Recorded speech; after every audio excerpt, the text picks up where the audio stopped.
Sure, let's talk about this petition. The petition, it has 600 signatures on it. Is this quite scary? Can this influencer be stopped? Temporarily ban Misha Charoudin from the Nürburgring Nordschleife. Due to repeated dangerous driving and negative influence on track culture. Jesus Christ, faster than the hell. You've also had a few crashes. This was my first one this year. I do not encourage people to drive fast. I do not encourage people to do reckless. And how does it make you feel? Well, Misha, welcome back to the back of my van, a place that I can't believe I'm saying you're actually quite familiar with. And it's off the back of quite a scary and turbulent couple of weeks, really, because you've got a petition to ban you from the Nürburgring currently live, with lots of people, I say lots of people, signing up to it persistently. And you've also had a few crashes, one of which was a few days ago, where the car decided to go airborne. Other than that, how are you? I'm not quite good. First, I would like to correct you. Not a few crashes. This was my first one this year. So Glad you're off the mark. yes. Right. No, how am I? Actually, the year has started amazingly. First of all, I married the love of my life, Maggie, on 18th of February in Denmark. Then on 13th of March, we welcomed our son into this world. So I became a dad. Then later the season started, or actually season started slightly before that. But the week after the birth of our son, we had our first opening race with our BMW M4 GT4 racing for Bilstein, and we secured first place in class on the 4-hour race of Nürburgring. So it was quite great, and actually the weather was fantastic. We made already lots of content, so it was very nice. And we finally moved to a new unit here at the Industry Park Nürburgring. So we moved our company, Vulcan Alpha, to the most prestigious spot you can find at the Nürburgring. It's an industrial estate. So we went from relatively small, like 150 square meters, to around 800 square meters unit. And we're still setting up right now, working. And Bilstein is literally opposite, Bilstein and Manti is literally there, like a stone's throw away. All the big names are here, and hopefully we can add to the greatness of it by adding our name to one of the greatest here.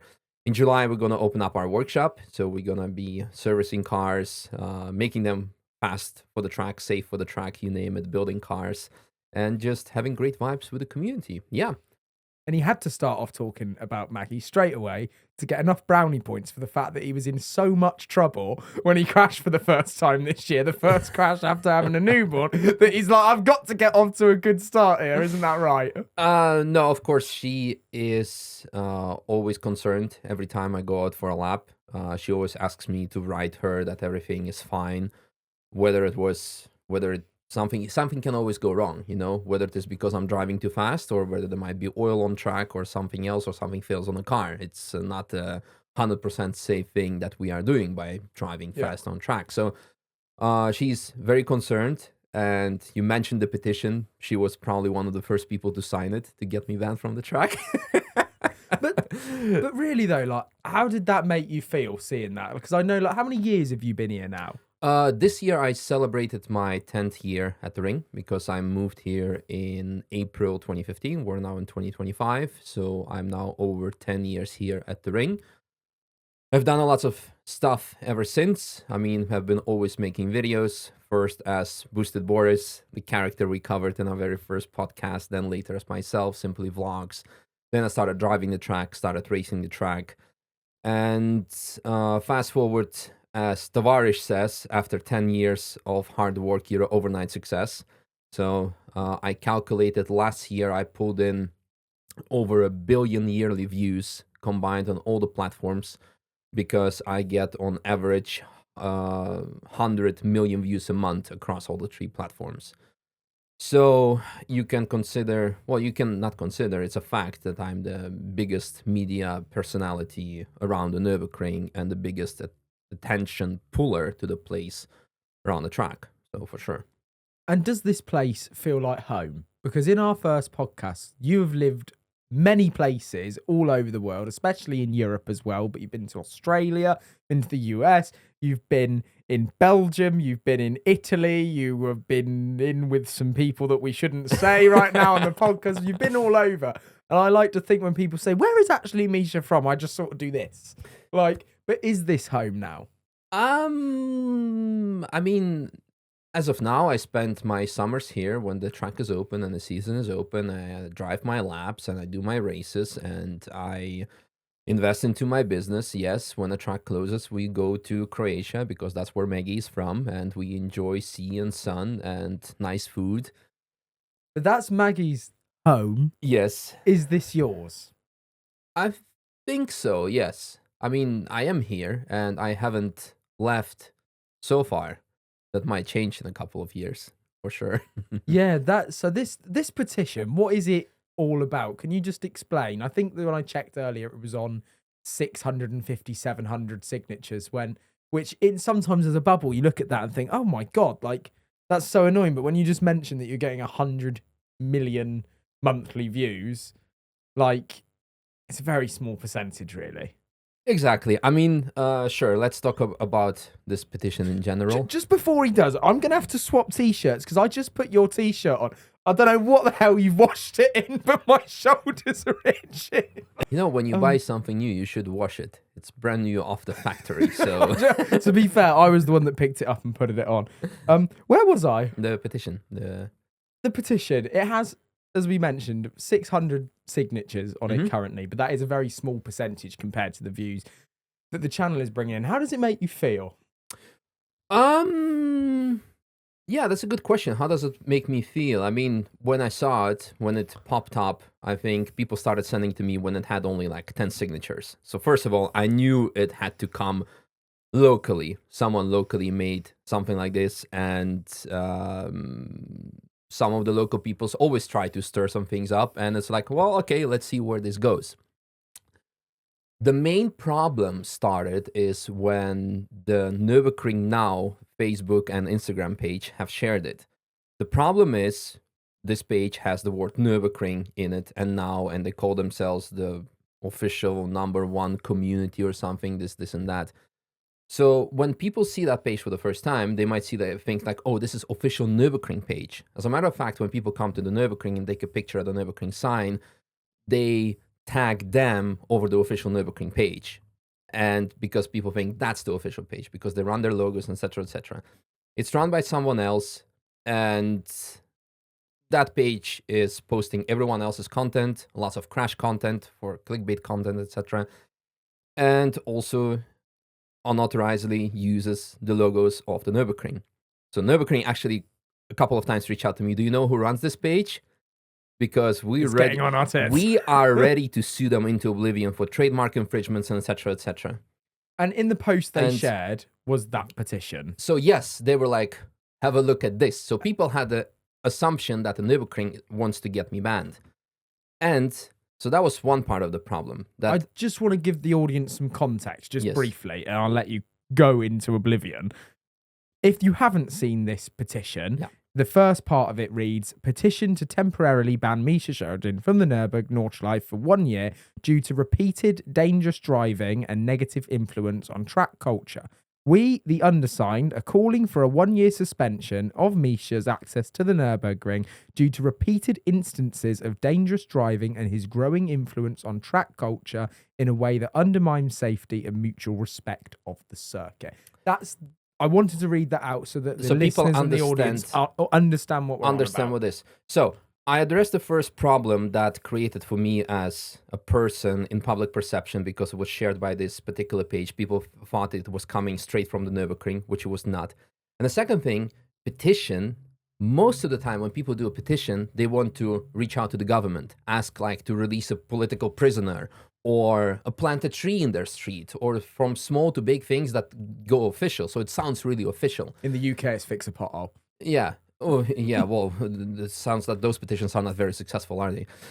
So on a serious note, people think that this is something really like official and it must be really serious.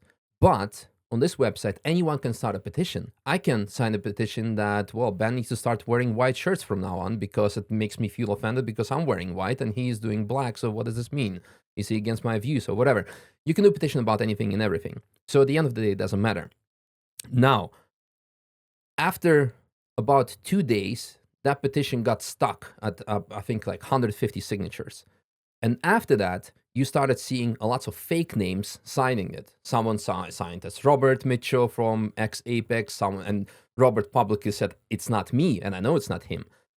Dale Lomas from Bridge to Gantry, another very big, popular local content creator, blogger, you name it, he has publicly posted a story where he said that someone signed with his email address and he got a confirmation. So people were so desperate because the petition wasn't getting any traction that they were starting using fake names and someone else's email addresses to get some traction.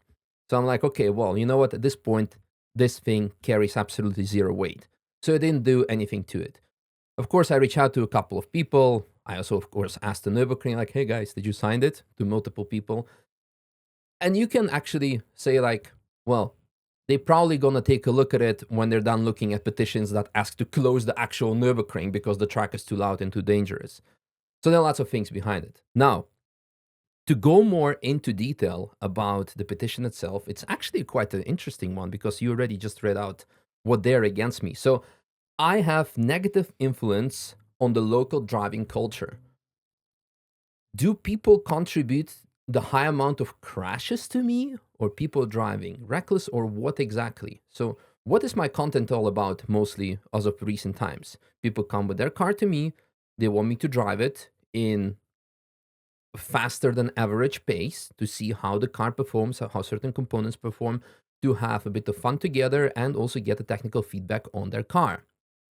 Now, once or twice a year, things go wrong, and 10 times a year, things go very close to going wrong, but there are some saving moments. So when you watch this content, what do you think? Oh, you know, things can go wrong. I'm not going to go drive it. Do I, in my videos, say, hi guys, what's up? We're going to today see how fast we can go through here and how many overtakes we can do and how fast. I do not encourage people to drive fast. I do not encourage people to do reckless. I do not do any of that. Most of the time, I'm even super quiet, and it's, for me personally, freaking boring video to watch because I'm quiet, I'm focusing on the driving, trying not to make things wrong, and not screaming around it. Now, when we look on a general content popularization around the Nürburgring, we have everyone doing lap timing and lap records, the fastest E36, fastest van, fastest influencer, fastest this. Lap timing has been illegal forever.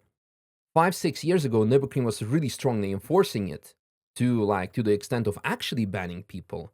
As of now, they're just like very big and popular, and they do not have time to chase all these single people. I was going to say, have people been banned for certain things before? Yeah, of course. Like, is that a frequent thing that happens now? It's not something that I think the wider community that knows the Nürburgring necessarily knows about. No, people can get banned, but the longest ban I've seen was a permanent ban. But that's something it went into like really that. But your average driver that comes here on the weekend, if they miss a yellow flag or miss something and don't slow down, could they get a ban? Does that happen regularly? When things like that happens, okay, if you miss a yellow flag, if you intentionally or unintentionally speed through a yellow section, or your car is too loud, your car gets a ban for the day. And then next day you can come back again. If you're doing more illegal stuff, such as let's say using your ticket or the yearly ticket to do taxi laps, which is not allowed for anyone outside of the actual license holders, you might get a ban for a month, maybe for a week. Maybe your yearly ticket is going to be banned forever for this year. You need to purchase another one. So the Nürburgring do ban people, but it's for way more medial stuff. Medial stuff, of course, and even for the big things, I haven't seen really, really big things that people would get banned. So again, there are significantly more bad things out there that people like really disregard the rules of the ring. Again, people are right now, excuse my French, are bigger assholes outside of the track by doing burnouts, by doing street racing. There's stage 54 remap pop and bang elbow tune thing, by doing sprint runs on the Nürburgring Boulevard. And pages like Nürburgring Now and etc. drifting around the roundabout are showing this. And those pages are showing who has filmed it and it gives them credit. Then afterwards, those pages are saying, we're sharing this content just to bring awareness that this is something how you should not do things. Well, that's interesting. Right, guys, before we proceed, if you want to hear more juicy Nürburgring facts or any other drama, this means Ben will have to invite me more, and you need to be notified about these upcoming videos. So hit that subscribe button, hit the notification bell, do not hit the barrier because it's expensive. So just explain, because I think, again, this is good for context, because different places run in different ways. You'll know that from living in so many different places. And the UK and Germany are very different. In fact, when we actually had a little business chat, I could not believe just how hard it is to open a company in Germany versus the UK. Insane. So many differences.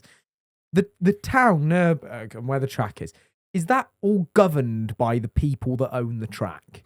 No. It's like the whole area. No. Because what you end up thinking when you come here and you see the logos everywhere on the buildings, just like the whole thing is branded as around the track. Yeah. So like, how does like that ownership work? Like, what's the structure of it? Do you have a council? Are they like part of the Nürburgring? No, I mean, so that's another very bad perception of the general public. They think that everything that happens around here is has direct or indirect like effect or a cause from the Nürburgring themselves. So for example, when you crash your car on the ring, you get a barrier repair bill that's being sent to you by the Nürburgring. But in the appendix with that comes the bill from the barrier repair company that they sent to the Nürburgring, and Nürburgring charges to you 1-to-1. So when people scream like, oh yeah, Nürburgring charges us for the barriers, no, they're not. It's the barrier repair company that needs to bring out their people and metal, etc., etc. So a lot of things are not being done by the Nürburgring. They just operate their track and they protect their interests. So the guys that own the track, Yes. which will then have, I'm guessing, like a committee or some people that then govern the track, do they like own the karting business, and do they own the boulevard, and do they own all of that as well, or is that all like licensed out everywhere? No, okay. So if we go into specifics, I know most of the things that the Nürburgring, of course, owns, or the Nürburgring holding that owns all these things. Of course, you have the track itself, all the business complex, the boulevard, Devil's Diner, Lindner Hotel, managed by Hyatt, where you stay today, other Lindner Hotel, Lindner Fairing Park, Lucia Restaurant, and some other businesses, that is owned by the Nürburgring. But if you look at the town of Nürburg, no, that's owned by, well, you have like 3 different families that own the majority of the guest houses that they managed to acquire over the I'm just trying to build a picture for myself and the audience about like how big this is, because really it comes down to the barrier goes up, ding, and people go out, and then they stay in a hotel, and they might not make that perception that it's all one big part of a property money-making machine. And one that, if you're the biggest content creator here, you push all these people to it, yet you still have to fight for your license just to get out onto that track and make sure that you can get yourself out there. So was it just not a scare at all, this petition, because you know that you're so valuable to the site and you haven't done anything wrong? Okay, so this petition does not scare me at all, and I will explain to you in a second. Regarding my valuability to those people, the people that have, again, it's only a very small group of people that like to see me being gone. And those people have been trying that for the last 10 years. Now, 10 years ago, when I came here and started something as Boosted Boris, they were saying like, oh, who the hell is this guy? He's even like afraid to show his face. Then I started making videos as myself. And they're like, how dare you to speak about 10 most dangerous corners if you're not even driving the track yourself? Then I started driving. You're not even driving fast enough. Then I started driving a bit faster. You're not even racing. I started racing. You're not a professional driver. I got a professional contract with Bilstein. I'm their factory driver now. You're not even winning races. We started winning races and being constantly podiums and almost winning 24 hours of Nürburgring. Oh, it was much better when you were making just vlogs because now it's just boring to watch. Those people were always doing something against me. So it's like, at this point, doesn't matter. Going back to your question about them not realizing by shutting me down, they're gonna miss out on revenue. I don't think they care. I don't think they see that. They also don't see it like that. Because I can give you an example, like I mentioned previously, like the town of Nürburg is owned by 3 big families, like most of them own guest houses, etc. One guy who owns multiple guest houses once a week goes out with his decibel meter to the track and sees if the most recent Corvette ZR1 prototype is not running exhaust silencers, and then sees like, ooh, that's too loud. That's more than a legal limit here. Then he makes, well, not a screenshot, but he sends this evidence to Berlin, to the government, saying like, look at that, the track is too loud, shut it down. And when these people, not only him in particular, but others who want, the locals who want to see the truck gone for various reasons, because some of them have made their money, they're now retiring, they're 70 years old. But they've made their money from the Nürburgring They made their itself. money from the Nürburgring, but now they're retired, they want to enjoy their rest, but there is some guy with BMW M140 with pops and bangs flying by their street, so they want to see the track shut. These So, people hurt my head. Anyway, they want to see the track closed, and when you, me, and many others ask them like, hey, the reason why this region exists is the Nürburgring, their reply is like, no, we have beautiful nature, so tourists will still come here to walk through our mountains. We This nearly is- hit one of your beautiful natures last night in the van, to be fair. Toby did an emergency stop on a hairpin down there with a deer running out in front of us. It's not that. So when people want to see the Nürburgring being closed, which is 100% the reason why they're making their money, of course they would want to see some random YouTuber blogger being banned because they believe without me there's going to be a next one who's going to make promotion, and probably for a better or for worse. So answer this question, I knew it was going to happen, and it went exactly the same way. So it got small traction. The first names that were signed, those were 10 names that I know already that they were like going against me over the last 10 years. Later it stopped getting traction. People started like signing with fake names, etc., etc. Now, to answer your question whether I find it scary if I get banned, well, to answer this question is absolutely not. And it's not like Nürburgring cannot ban me. They can, and they could. And listen, I had these talks with them when I had, like, for example, last year's bad crash. They said, Misha, you need to chill out. And we had a very healthy discussion with them. I said, like, listen, it's not that I go... Misha, you need to chill out. No, because it was a bad crash.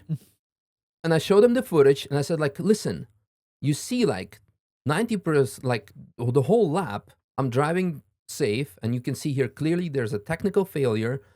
What has been also confirmed by the bystander to the police, there was a technical failure on a car, and things happened. What car was that? It was a BMW M4. That one. Yeah, so it's not that I go out there trying to kill myself. Absolutely not. I have back then 2 dogs and a wife, now a wife and a kid that I want to come back home to. I'm not going out there to do something stupid, but things happen. And in the total, percentage-wise in relation, I'm doing 500 different cars a year, 1,000 plus laps a year. Of course, something is going to happen at some point. So, there were these discussions. We had mutual understanding that it's not me who is the problem. Things can happen, and I'm doing always my best to avoid these things. But am I afraid of being banned? Absolutely not at all. The reason for that is you always need to be prepared for the worst. There's going to be people replying to that comment, so I'm going to become one of the commenters for a minute. Yeah. That will say, but your channel relies on that No. specific type of content that does a lot of views Yes. of you in the Okay. cars around this track, and that's what people perceive to Yes. be. Misha, I want to see him go fast around the ring, and then the ones that really love and enjoy Yes. come for everything. I'm going to tell you again the reasoning behind it, why it's not the case. So people want to see me being banned from driving the ring. Now, the reason I became big here in the first place, I was making just daily vlogs. I started last year, second channel, making vlogs again to show how you set up a business, where you find the best tiramisu, where you find something, other things around the ring, and people love it. And those videos are getting the same or even bigger views than the onboard videos. As a matter of fact, they have a higher video retention, which is good for AdSense, for ad revenue. So even if they would get less views, I'm still better off making those kind of videos. Now, I don't have to drive because even some of the top videos on my still #1 video is me being a passenger. So I can be on a passenger seat. I don't even have to be in the car. I can put the camera in, send this person out. And guess what? Afterwards, people are going to start blaming you because I'm encouraging people to drive fast for my videos. Sure. I can do so much different content. I can do sim racing. when we look at the automotive scene in general, 99% of content is not about the Nürburgring. It's people building cars, rebuilding the cars, driving them on public roads. I can do all of that, and I have done it, and I'm also doing it, and it's a proof that this kind of content is as successful or even more successful than the onboards. Now comes the question, Misha, why the hell are you not doing this, tough guy? Because I'm the laziest mother effer in the world. And people who've been with me to university, they know they would not want to do a group project with me because I'm going to put the minimal effort to get the job done. Now, with the onboards, I get in the car, I put my cameras in, I do a 10-minute lap, I come back, I have it edited by my team or by myself within 10 minutes. The video is done. It takes half an hour of done and it's out there. To make a quality good content like Matt Armstrong or Chris Slicks, to make one single video like that takes a lot of more effort. So I could dedicate that time to that. But as of now, I have other priorities in life. So I don't necessarily, from a neutral perspective, think that's totally fair, because I've seen you working very, very, very late editing videos, and I do not know another creator like Misha has. This is me talking to you guys, the listeners and the viewers. As a content creator, I don't think there's anybody, like, you could say to me, my videos take an hour to pop up in the van. Yeah. I've never been 170 episodes ahead. Like, going into the winter break, like, we're lucky if we're 2 episodes ahead. Going into the winter break, you had like 170 to 180 videos in a log ready to go out. And you're doing Vulcan Alpha, and you've launched an app, and you're rebuilding cars in the unit. So indeed, because I'm doing those things because content creation right now is the least of my time-consuming priorities. What is it that makes you think that you're so lazy? Because, like Mr. B says, you need to improve your content every time. Seek for something you can improve in your content. Are you happy with your content? I am content with my content because it's doing its job and it allows me to focus on other things and juggling my life around it. So it can be better. So anyway, long story short, banning me from the Nürburgring is not, or banning me from driving the Nürburgring is not going to do much to me. Now, I'm surprised that the petition is only asking me being banned for a year. Why not aim higher? Why not be banned forever? Why not revoking my media license and not being allowed to film and encourage people to do bad stuff? Again, I can film on the road. I can do sim racing content. I can, which I'm also doing sometimes, doing reaction videos on laps of manufacturers, because you have a fair use policy that is legally accepted. It's a legal law. You can make reaction videos as long as the content is not one-to-one content. So I can, you know what? We can send out. I think it's fascinating, while I've got you to ask, just before we finish on this subject, because I'm trying to think of the bits that necessarily are so normal to you in your day-to-day of being here and soaking it up. And people only get like a 48-hour window normally when they come here and see this stuff. And to them, when they think of like the Nürburgring or the committee or the people that are running it, they just kind of probably think of the sign and like this corporate body. Do you have like a guy, you don't have to say who or whatever, that when you're going through this stuff, when you have these track queries, when you have that crash, say, I'd want a word, do you have like your guy that's on the Nürburgring thing? You're just like, dude, what do you think of this? Like, is everything okay? Like, Misha, we need to talk. Do you have like a good relationship with that guy, or is it like a group of people? I have, of course, like connection to a various group of people. I have one guy that I might reach out to first when it has to do with whatever happens and I'm making a video about. So then I, of course, gonna talk to the guy who is responsible for the whole of PR or marketing of the Nürburgring. I'm gonna say like, hey, I'm gonna make this video because this and this happened, just so you know.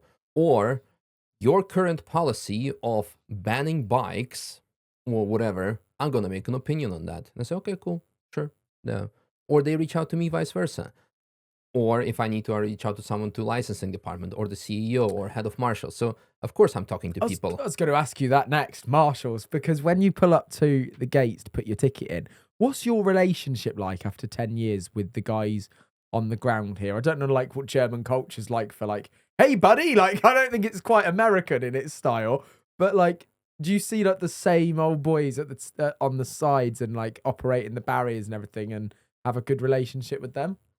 It's a mix. I mean, one of the head of marshals, he used to be my neighbor because I used to rent like an apartment right next to his apartment in the same apartment building. So we are good with those. Whenever I have a problem or something, I can knock on their window and say like, hey, there is something wrong or something went wrong, or not even necessarily with me or with someone else. Let's solve this. So I would say with the top responsible people of whichever branch it is of the Nürburgring, I have good relationship. Us can disagree in certain views, but we are good. And somewhere in between, there are also, of course, always people that could be against me. I had also examples that someone within the Nürburgring, not even from the management or not even from any specific department, but someone tried to make a case to ban my yearly ticket because they were absolutely sure that I am making illegal taxi laps and I was asking money from people to make videos with me. If you're listening to this episode and have your own business and need help with your digital marketing services, then I'm here to help. Just drop me a message as I own Tweak Marketing, a leading agency specialising in technology, healthcare, automotive and many more sectors. We built websites from small individual one-man bands all the way up to huge global companies. We're here to help you take steps forward in your digital marketing. Get in touch with me via the link in the description and we'll hop on a call and see how we can help you. And just to clarify that, you have to, is it every year you have to go for that license? Yeah. So every year, do you have to reapply or do you just text your guy like, can I have it again? I am just, well, of course, and you need to kind of reapply, and I'm just asking like 1 week before the season starts. They don't give many out, right? Because to be able to regularly, like you might get away with it once, not you in particular, but someone, but to regularly be seen pulling up to the barriers and taking people out for taxi laps on the ring and filming it, you have to have a license that they say that you can do that. And then, am I right in saying from our first podcast, if I remember, there's only 4 of those, or is there a few more? So, they have raised the requirements to be able to apply for a license quite high. In the beginning, it was like 10,000 subscribers or followers. They now went to 50,000. So basically, what Nürburgring does is like, yeah, you need to fulfill this criteria of having X amount of followers. They are okay giving exceptions on a single case basis. So I'm sorry, I find that fascinating though, that the petition to ban you is about driving standards. Yet to get licenses to go out on the ring, it's not about driving standards, it's about subscribers, which would mean that it just matters who's bringing in the most business, right? I guess so, dude. Well, we can talk about this for hours and hours and about like licenses and whatever. So, like I said, this whole petition, I'm not worried about because I've been making backup plans over the last 5 years because in 2020 we had COVID, track was closed. Yeah. 2021, the track was closed because of the floods. Then 2+ years ago, Vladimir Putin decides to do Vladimir Putin things. And it was all of a sudden very bad to be a Russian. And the owner of the Nürburgring is a Russian. So everyone started saying like, we should take away this business from Russian or start or close this track down or. But people soon enough realized if they close the track, hundred thousands of jobs going to be lost. People going to be in trouble. But related to that particular case, of course, most importantly is that this person who owns the track has no affiliation to supporting the war or whatsoever. Yeah. But aside from that, anything can happen today or tomorrow. We can have a war here all of a sudden. We can have another natural disaster. We can have change of management who is actually going to decide, you know what, Misha, we do not want you here anymore. And what else? What are we going to do then? Well, I have all these backup plans. I can still make content everywhere and everything about other things that matter most. Or I can become one of those drama YouTubers. It's not always about going fast because one of my favorite recent videos on your channel was actually the Rolls-Royce lap. Yes. Oh my God, you look like you were loving that. Exactly. Of course, it is not about going fast, but yeah. So where were we? So this petition is like, okay, then let's take it even a step further. Just for people who try to get banned, whether it's me or someone else from the track or another company. Last year, there was an interesting court case because the Nürburgring tried, or like the Nürburgring owners tried to not allow the Nürburgring current Nürburgring Endurance Series to take place. They didn't give them enough dates because they wanted to replace it by another racing series. Now, the current racing series went to court because when the Nürburgring was sold, because from 1925/27 when it was built up until 2014, it was government property and then was sold to this current private individual who now owns the track and has made fantastic job with it, because when you see how it was in the past and how it is now, it's an amazing place to be right now. But to make sure that the track is not going to become a private playground for a private individual, but it will be still accessible for all these manufacturers, for all the local businesses, German government implemented a law that the Nürburgring always needs to be accessible to people who have good reason, and especially it being their livelihood. So if someone wants to ban me, I can make a very important court case saying this is my livelihood of my employees and everyone around it, because I bring good advertisement to the track. So if a ban would even come to effect, first of all, I'm going to benefit a lot from it because I'm going to be a lot in the news. And by the way, thank you to this petition, because Misha being banned, people started searching banned and they end up on all the videos of cars that actually cars got banned for that day. So they brought me lots of views. So thank you very much. So yeah, we can really go really far into things. Do you feel untouchable? Absolutely not. No. Like, do I feel like I said, I know things can happen and you have a good plan B. And worry not. I mean, over the last few weeks, I've gotten like kind of ultimatum from my wife. She said, you have 3 years because our kid is going to grow up in Croatia. So I'm packing my stuff with you or without you. So... Oh, that's thrown a spanner in the works. How long's your lease on this building? 3 years. Oh no, you got a lot to get accomplished, man. And no, of course, it's just like, and I totally understand her, because what can you do here? Like, you come here, you drive the track. What else is there?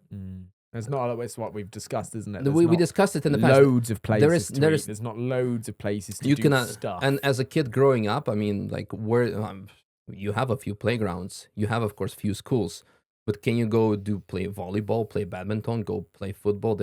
It's very limited, or it's very far away from it. I used to be like a semi-professional boxer back when I was 18 and below, and I really want to pick up like martial arts or something. I would have to drive like 45 minutes to the closest school. I cannot afford that time. So things here, well, first of all, when the track is open, you can do certain things, and the weather is more or less okay in summer. But winter is miserable. So yeah, you get kind of frustrated. So I totally understand her and I agree with her. And we are making like a sort of like a exit plan to see how we can spend more time there than here, basically. Which 2 weeks ago, she probably would have expedited that exit plan. Because the reason that I've got this little model car in here is because I was completely captivated by one of Misha's recent reels on his page. Now, you haven't been able to release the footage of a crash that you had 2 weeks ago on the ring. But I showed it to you privately. But you did show it to me in your office, and I went, and if you're listening, that was me with my mouth on the floor. Because everybody would have seen that's remotely into cars, the video from the crash that happened in Le Mans. Or Nürburgring as well. Where basically one of the racing cars just went totally airborne, and it almost just like took off and rolled in the air over itself. Oh, no, the barrier. And it was because of the aero underneath the car, the front lifted, and essentially it just got lifted up with the air and flipped over. Very rare thing to happen, and you need like loads of circumstances to come together for that to happen. Or wrong. Do you want to explain, using your little model on the podcast for those that haven't seen it, what, where, what, who, how, and why? Yeah, of course. So we're coming over the crest of Schwedenkreuz. It's basically a very high-speed section where with this car you hit speeds of 160 miles per hour to 160 kilometers per hour. There is a crest followed by a straight where you would go on the brakes and you do a turn-in. On that crest with that car, I started to brake beforehand, which lifted the back slightly, which caught more air underneath because the car had no aero, so it caught the bumper. And when we went over crest, the car went actually flying over it with the nose forward. And that's basically like a WRC car would do that. Yeah. I first thought that we're going to do a front flip because that's how it felt on the inside. But then after flying forward, it hit the front wheels first. We hit first with one front wheel, then the other. Then it drove on two wheels before smacking the butt down and bouncing off, and then bouncing again, and then hitting the barrier, which was right next to it.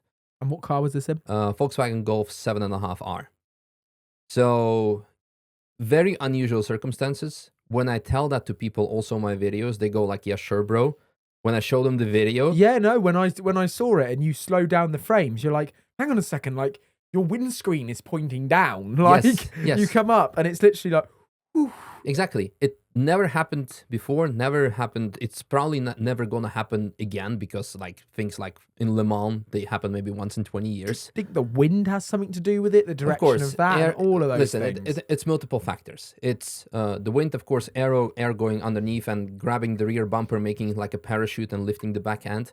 The car being light on the back end. And of course, also the speed. And the speed is caused by who? By the driver. So driver is always responsible. Now, things like that never happened before to me or many other people that I know of. Now you will be a bit more aware of. Have we been driving 20 kilometers per hour less? Probably would not have happened. Do you think you got off slightly lightly because you sort of bounced off? Did it? That impact in the video, was that much? Was that a biggie, a little? Well, I mean, we hit the barrier with 150 miles per hour, probably like 250 kilometers per hour, because that's like the speeds we were doing as I started braking. We got off extremely lucky because it could have been a front flip. Or when you hit sideways, we started sliding sideways. I was preparing for the car to start to roll sideways, so it looked like you got kind of lucky where it took some of the speed out of it. Yeah, that's what the barriers do. It slowed you down, of course, a fair bit when you had that impact. That's what the barriers do. Nevertheless, quite scary. Yes. And then from there, the car gets recovered. Yes. You have bill for barrier. Yes.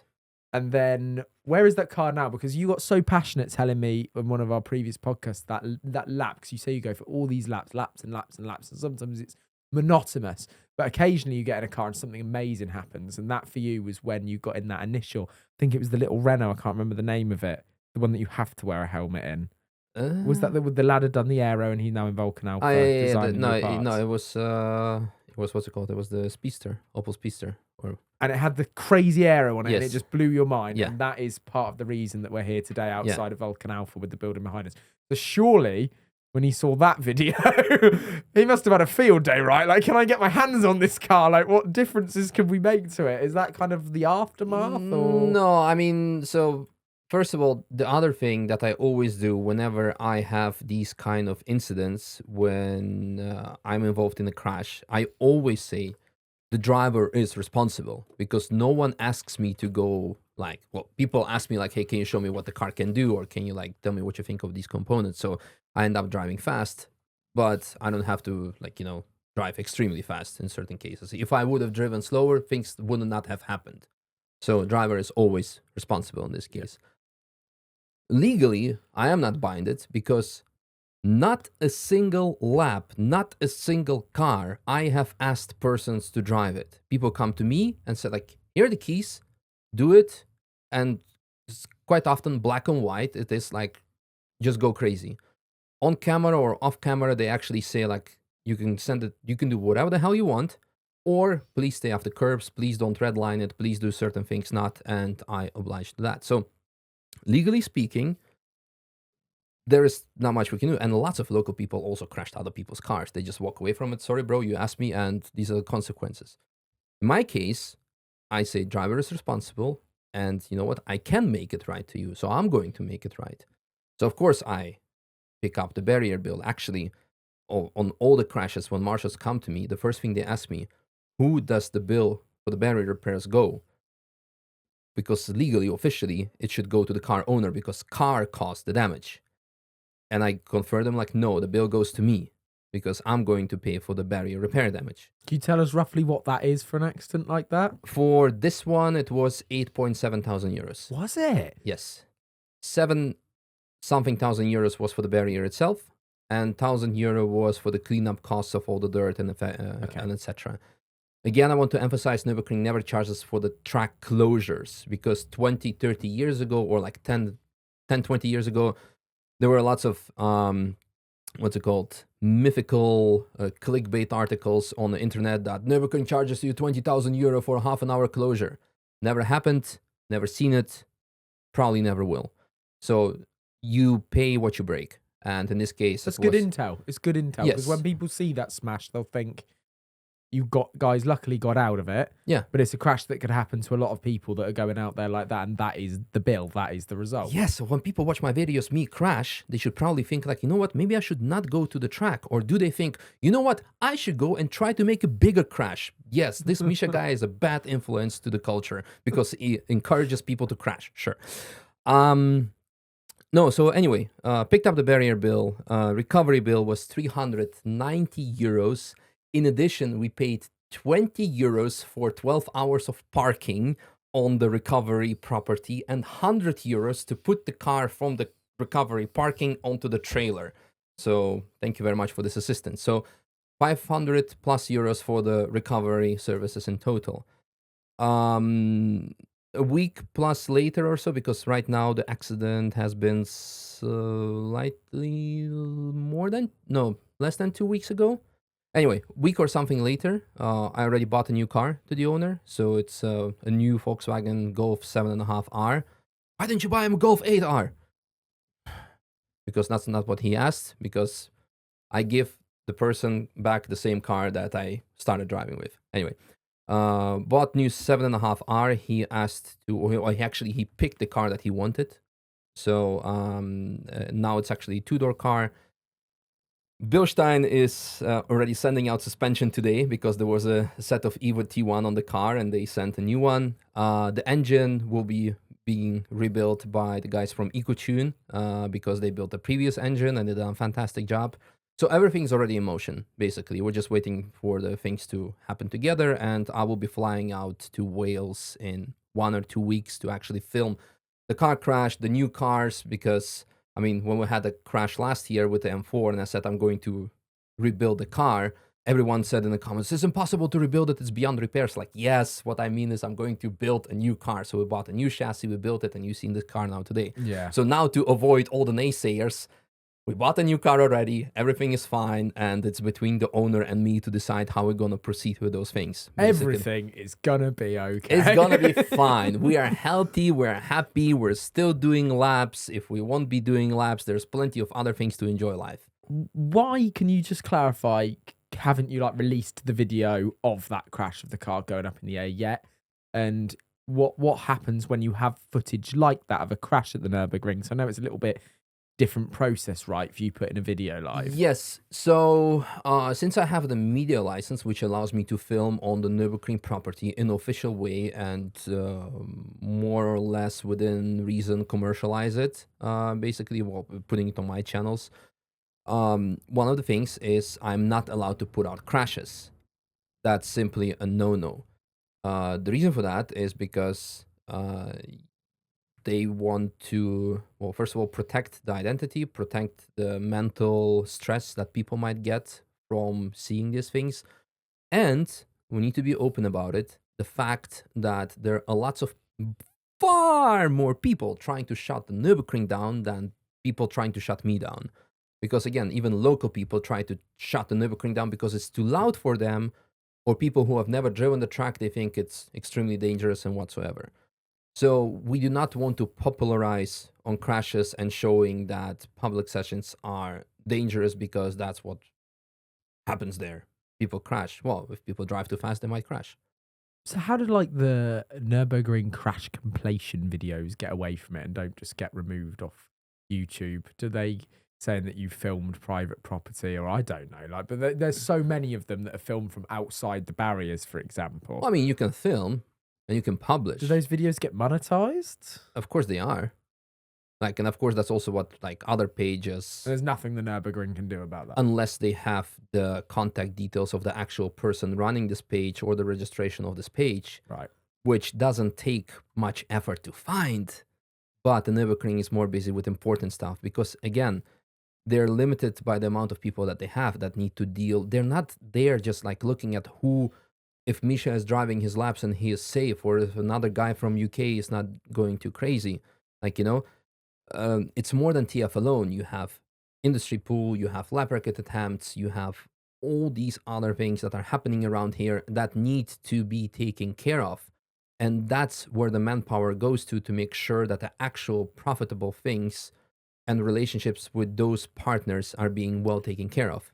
So JWW at the minute, another content creator, is trying to go for a sub 7 in a GT3 RS lap record attempt, Yes. which is filmed, which is content, which Yeah. means media license, which means X.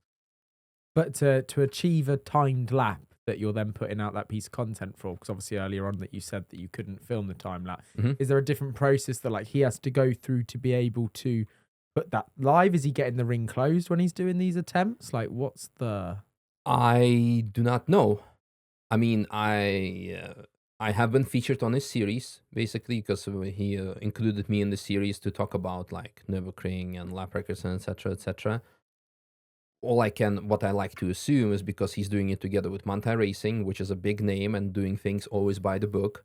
I'm going to assume that it will be done probably on their private track day that they have rented, and they can do essentially whatever they want because they paid for the track time and it's basically private to them, or they have an actual lap timed slot. Most likely it will be done within legal boundaries.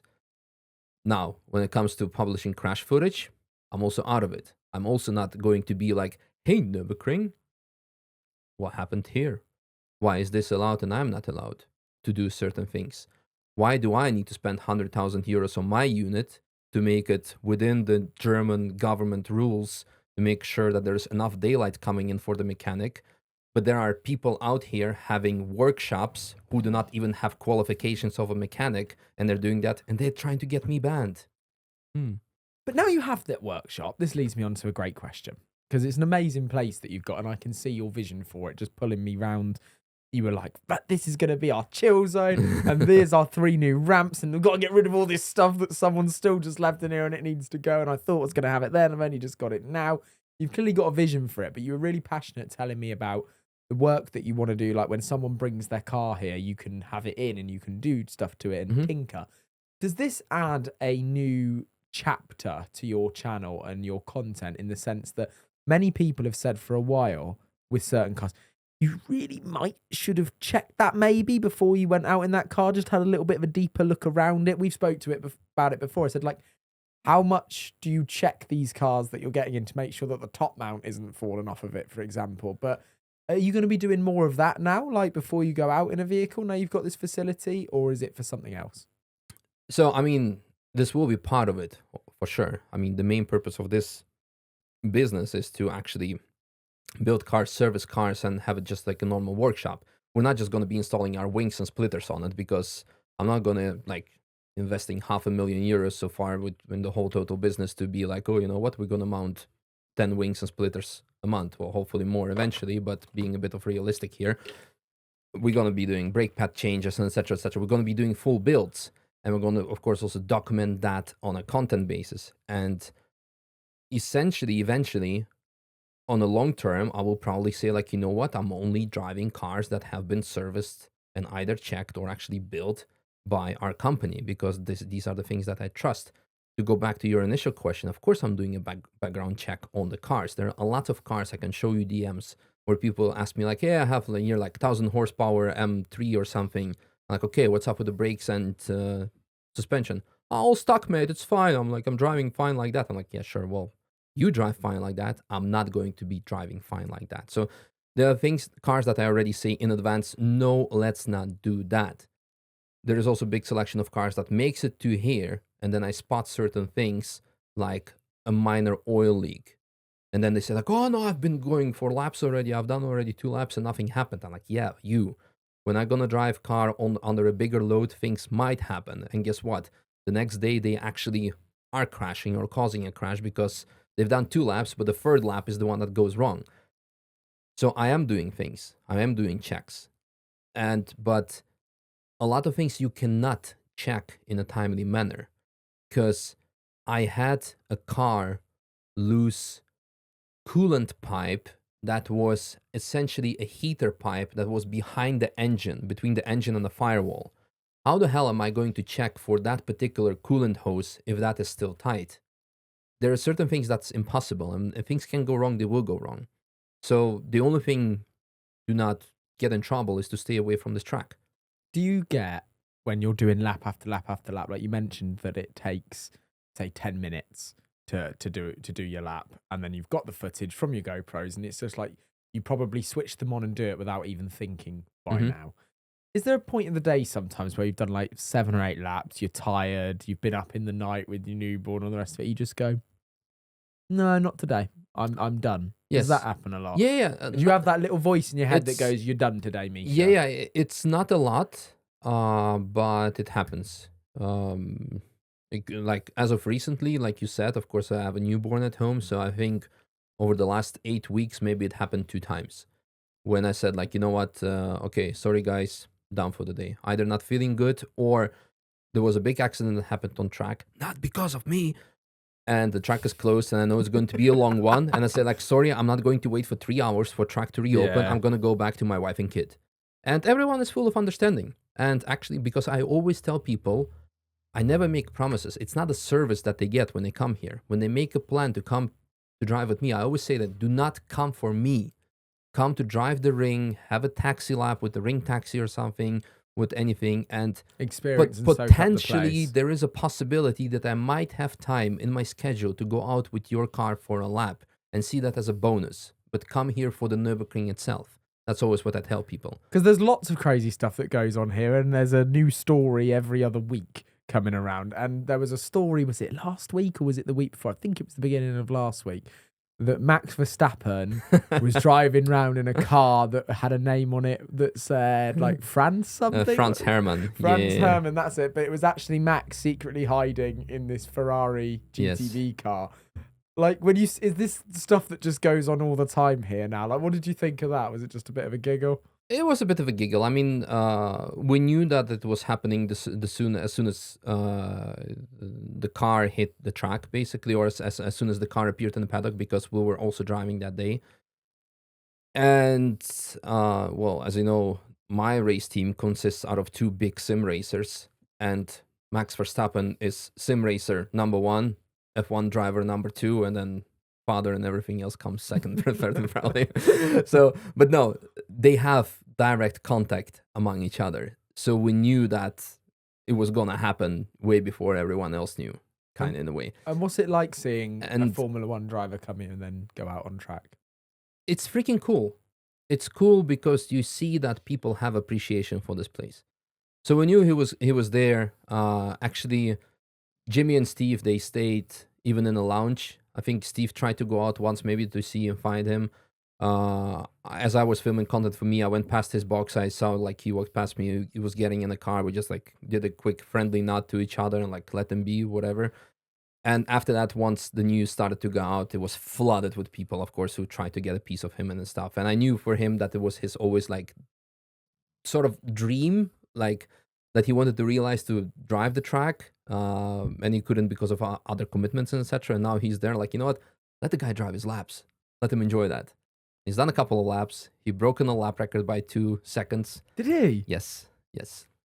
Jesus, because you said, and you wound a lot of people up on this podcast. Do dude. you remember what you said? Do you remember what you said in the first episode? I know. When you said like, hey, if Max Verstappen, Hamilton, and me are gonna go for a lap, basically 1 lap with 1 car, and who's gonna be quicker? first? I said back then immediately, although under assumption that none of them have track experience, I know for a fact that Max is absolutely crazy about the Nürburgring and probably knows about the track more than I do. And because of his sim racing achievements, he definitely knows the track more than anyone else. And of course, while he's on the way to the track in his private jet, he probably watches some of the real life onboard footage.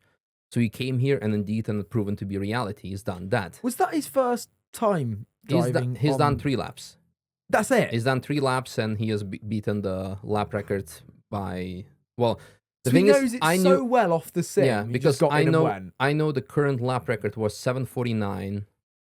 He told, I might giving away a bit too much, but we got a direct quote from him somewhere. We're not gonna say where or how, to not jeopardize anything. But he said 7:48 with the BOP of NLS, and actually yesterday, because right now we're shooting it on the weekend before F1 of Italy.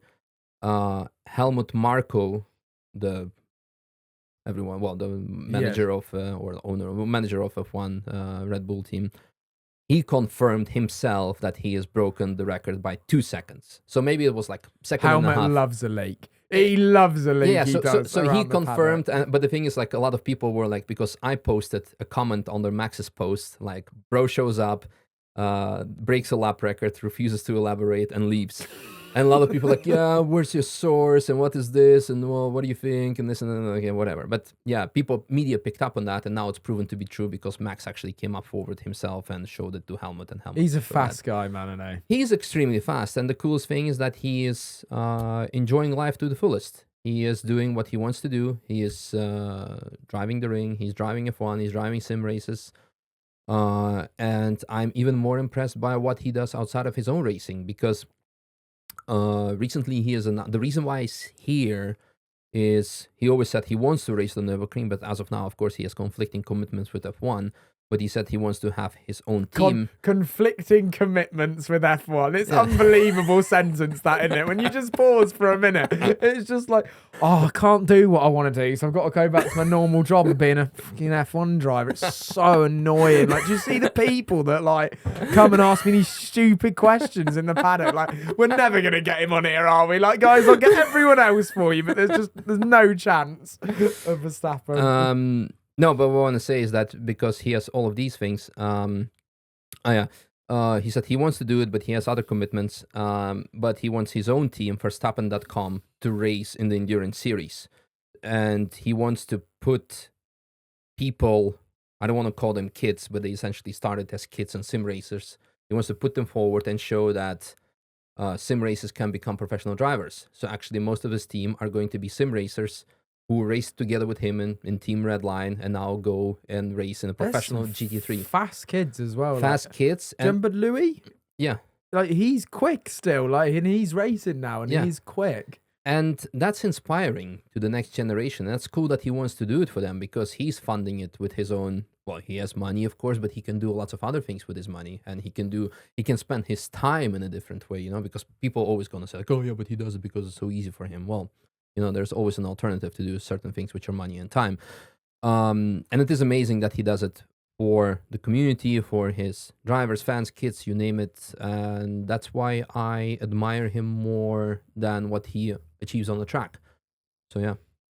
So is he like someone, I'm not saying that you look up to, because you're racing and you're racing at the forefront of the races that go on here and nearly winning those races as well. But for me as a podcaster, or if I go into my business owner mindset, you always like to look at something and think, I like you, like I like the way you set your stuff up and learn for it. Is Max one of those guys for you? Oh no, 100%. I mean, the thing is, as of recent years, when you have like Netflix Drive to Survive and F1 became popular, and you had this whole Hamilton Verstappen clash back then, you know, that's when he started to become more or less like really prominent persona after winning, because until you start winning, people don't care about you. But the first time I have met Max Verstappen was I think either 2013 or 14 at Rotterdam City Racing, or it was Bavaria City Racing back then called. Anyway, it was part of Rotterdam was closed off, so like fancy cars could do sort of a street racing. And he drove, I think, with a Formula 3 back then still. Not even, maybe my memory is not as good as it used to be. Maybe he had like one of the older F1 cars that he was allowed to drive before he got a F1 seat. Now, his father, Jos Verstappen, he is also ex-F1 driver, and he's also known for having amount of incidents and crashes. So everyone back then was already completely against him. Like, yeah, you're going to be like your dad crashing into a wall. Ha. Oh, yeah, whatever. You're not even like in F1. You're not even this, not even that. Eventually, he got the seat in F1. People were still up against him. He started being in front. People are still against him. Now he's a 4-time world champion. You look at the comments, people are still against him. Like, you know, there's always someone going to be against it. But no matter what, he's out there having fun, proving everyone wrong. And whenever he doesn't like something, he's going to say it. Like, whether it's a press conference or something. Very much like you. He's going to say it. He's going to straightforward, because, like, just like me, they want to ban me from the Nürburgring. Okay, you know what? There's so many things I can go and do with my life And also in case of Max, if they're gonna ban him from F1 because he said a bad word on the press conference, he's gonna enjoy endurance racing or more time with his sim racing team or whatever. So always look on a positive. It also opens your mind to just how many forms of racing there are out there. And I'll debate this with you, Seven, because we were talking about like why F1 is like F1 at the minute and so popular. And Drive to Survive must have a thing, obviously has a huge thing to do with it. But I think the thing with F1 that makes it so followable is the fact that there's those 24 races, I think, this season. I think it's 24 race calendar. And it's so clear to see where. And when you sort of go there, most of the time, the rules are all the same and you know the same cars are coming back. So you kind of familiarize it. You have that consistency. Where I think with if you're kind of new, you like your cars, you like automotive and you're new to this world, when you start understanding or trying to get into like the endurance racing or GT cars or this, like there is so much racing out there going on, isn't there? Like there is so many different series and racing and levels. It's a minefield, but when you're in that, do you find yourself watching F1? Or are those things actually more exciting? I never watch F1 simply because I do not have time to watch it. The only time I watched F1 was the times I was actually attending F1 race. And that was last year in Abu Dhabi. I actually watched it from Williams' team, I think. And one time in Turkey in Istanbul, it was, I don't even remember, 2021, I think. Because you had Robert Kubica in a lap with you, didn't you? Yeah. It's one of the biggest videos on the channel. And I had no clue who he was. But have you seen the video of Liam Lawson and Alex Albon Yes. on the ring? What was and they were in a GT3 RS, right? No. Was it a GT3? No, I don't think so. No. Yeah. Was it Hyundai maybe? Or a Renault?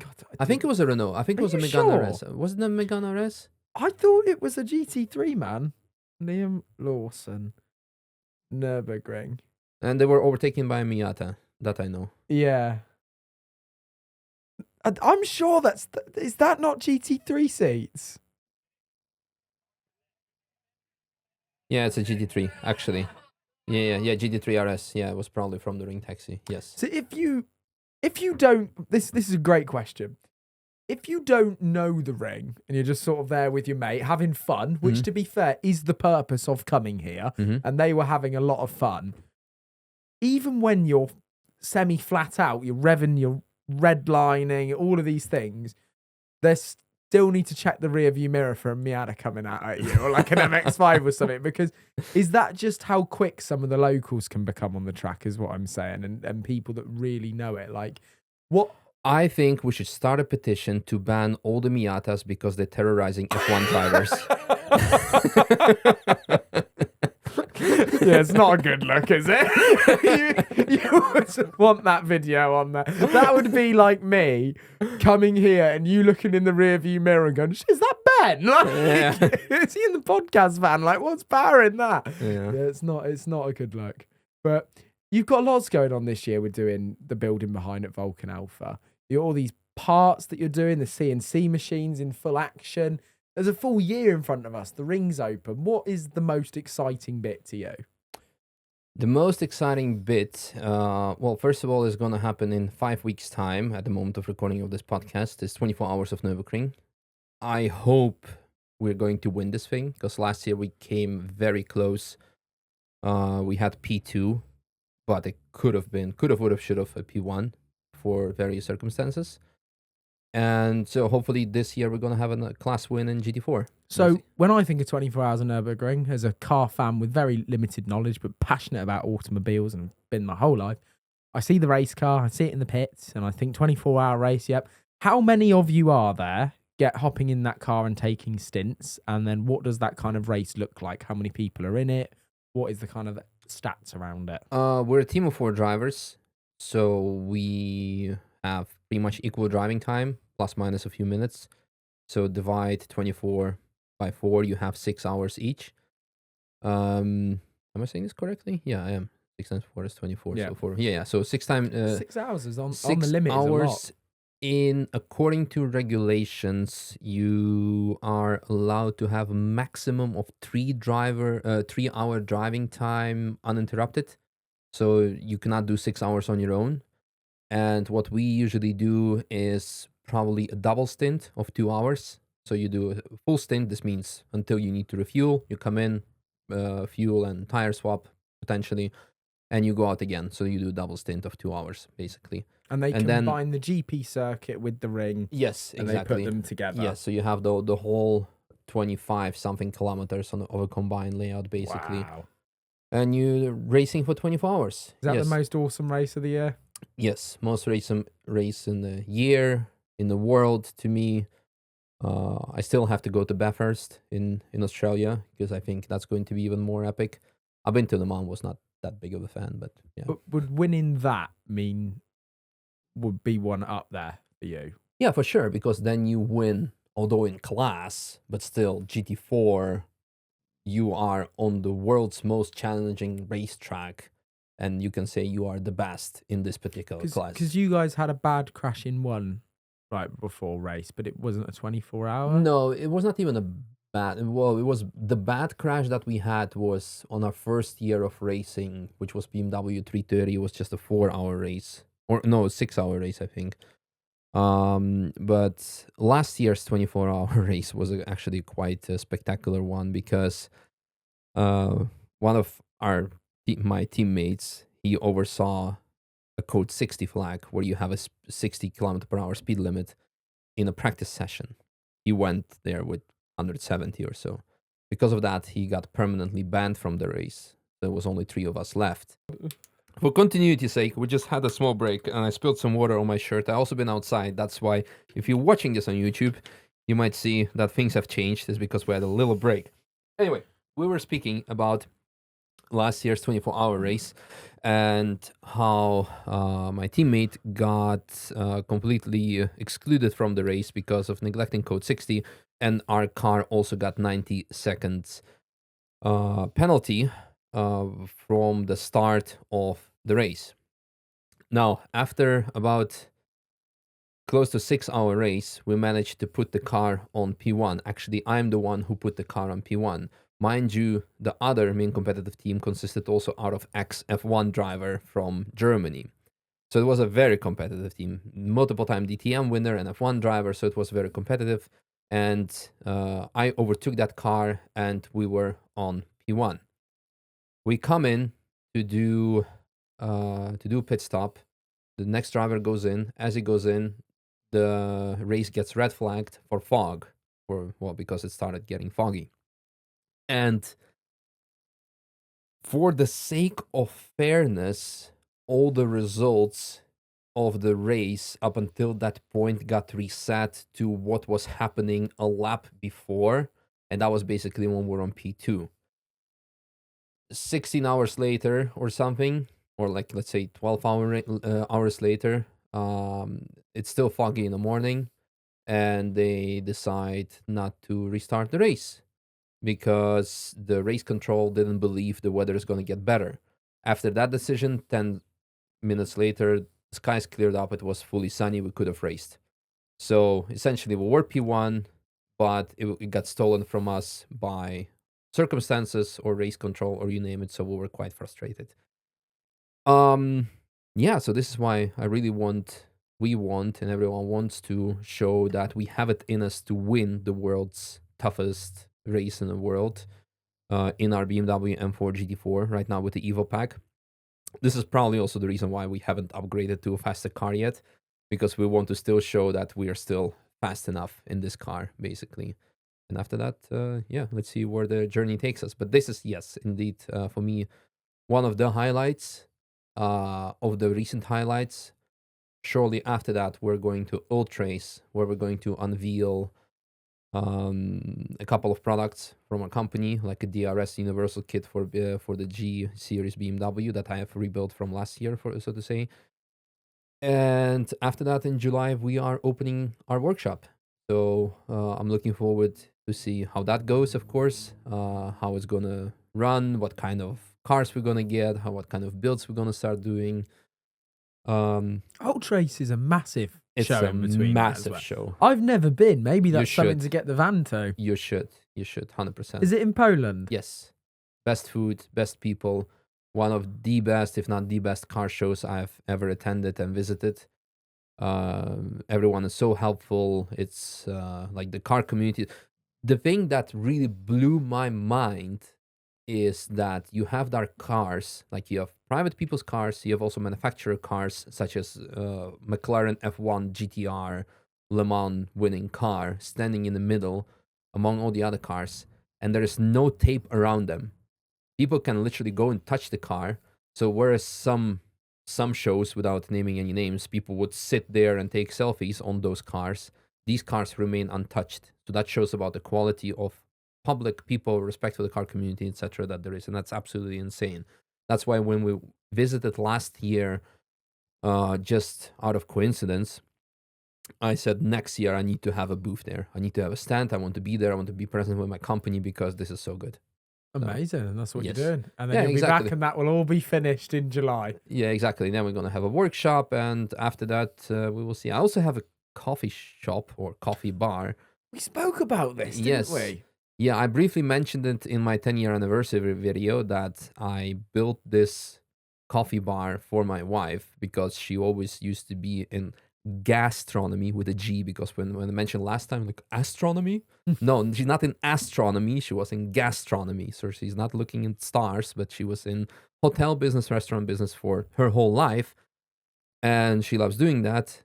And I wanted to give her something of her own baby in terms of business. I ended up giving her a real life baby. So she's now busy being a mother, and we're looking at someone who would like to run this coffee bar at the Nürburgring Boulevard. So that's something we still need to figure out. Have you got the spot? We got the spot. It's already Oh, finished God, and look at everything. me. Oh, You, no. you want to go have a No, look? I'm getting excited, yeah. Yeah, I'll I show can't you. help myself with things like this. I Yeah. just have to be involved for some reason, and then I get really stressed. You with want to time, have like a etc. Gert Wing stand there? I may be thinking along those lines. Yes. Yeah. We can maybe do something. There's a lot happened. There's a lot going on, and there's a very big season ahead of us. Do you think that the guys that have just descended on the track for the opening weekends think it's got busier yet again here? Think it is getting busier every year? I think so. I think it is getting busier. I think it's at the end good for everyone involved. And are you coping with? I mean, it's so normal to talk to you, which is why I love some of my friends. Just how easy it is to talk to you in the van. There's no one else here, but beyond these curtains, behind the lenses and the screens, there's literally, you've built up, I think it's 1.7 million subscribers you're up to on YouTube Mhm. now. Facebook's flying, TikTok's flying. There's so many views. Like, does it get more and more intense every year with just walking around and trying to live? Like, hey Misha, you cope with it really well, but like, how's that been? No, I mean, of course it is intense. If I go to the car park, I mean, I get stopped every second meter to ask for a picture, and I always take those pictures because you cannot say no, for a simple fact, because these people are the reason why I Yeah. can do everything in life what I'm doing. They're watching my stuff. Some of them have been following me for the last 10 years, and I have hours, days, months, years of their time. So the least I can do is give them 10 seconds of my time to take a picture. So yes, it's there, but it's not necessarily a bad thing in a way. Like, Well, thank you for giving us your time in the back of the van. Yet again, I think it's the third time I've had you in there. I'm sure that it won't be the last either. I think you may have just convinced me to come to Old Trace as well as going arms in a coffee shop. So we'll chat about everything that ensues between now and the next time we're in the back of the van. But for now, Misha, thank you for coming on Road to Success. thank you for the invite, Cheers. and looking forward to our next one.